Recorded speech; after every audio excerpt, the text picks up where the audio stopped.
அண்மை செய்தியை பார்த்து வருகிறோம். எம்எல்ஏக்களை வாங்குவதில் மட்டும் கவனம் செலுத்தாமல் கர்நாடகாவில் இருந்து தண்ணீரை வாங்குவதில் தாவேக கவனம் செலுத்த வேண்டும் என்று எதிர்க்கட்சித் தலைவர் உதயநிதி ஸ்டாலின் குறிப்பிட்டிருக்கிறார். விவரங்களுடன் செய்தியாளர் மாணிக்கம் இணைப்பில் இருக்கிறார். வணக்கம் மாணிக்கம், விவரங்களை பதிவு செய்யலாம்.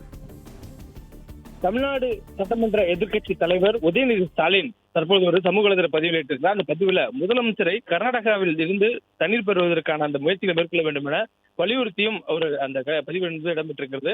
குறிப்பாக அந்த பதிவுல கர்நாடகத்திலிருந்து காவிரி நீரை திறந்துவிட முடியாது என்றும், நீர் வேண்டும் என தமிழ்நாடு அரசு தரப்பில் யாரும் கேட்கவில்லை எனவும் கர்நாடகாவுடைய நீர்ப்பாசன அமைச்சர் ராமலிங்க ரெட்டி கூறியிருப்பது தமிழ்நாட்டுடைய விவசாயிகள் மத்தியில் கடும் அதிர்ச்சி ஏற்படுத்தியிருப்பதாக குறிப்பிட்டிருக்கக்கூடிய எதிர்க்கட்சித் தலைவர் உதயநிதி ஸ்டாலின், ஏற்கனவே பயிர்கடன் தள்ளுபடி என்ற பெயரில் விவசாயிகளை ஏமாற்றிய முதலமைச்சரும் இந்த அரசும் கர்நாடக அமைச்சரின் இந்த பேச்சுக்கு என்ன பதில் வைத்திருக்கிறார்கள் என்றும் கேள்வி எழுப்பியிருக்கிறார்.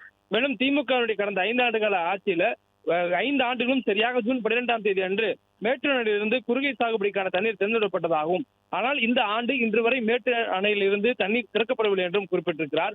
மேலும் மேகதாது அணை கட்டும் கர்நாடகத்தின் முயற்சிக்கு எதிராக தமிழ்நாடு சட்டப்பேரவையில் சமீபத்தில் தீர்மானம் நிறைவேற்றப்பட்ட போது அந்த தீர்மானத்தை தமிழ்நாட்டின் அனைத்து கட்சி பிரதிநிதிகளும் ஒன்றாக சென்று மத்திய அரசிடம் வழங்க வேண்டும் என்று தான் கூறியிருந்ததாகவும் குறிப்பிட்டிருக்கிறார்.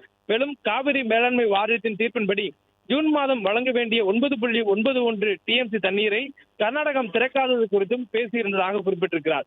இதற்கெல்லாம் முதலமைச்சர் பதில் ஏதும் சொல்லாத நிலையில தற்பொழுது ஜூலை மாதம் தர வேண்டிய 32 டிஎம்சி தண்ணீரையும் கர்நாடக அரசு தர மறுப்பதாக எதிர்க்கட்சித் தலைவர் குறிப்பிட்டிருக்கிறார்.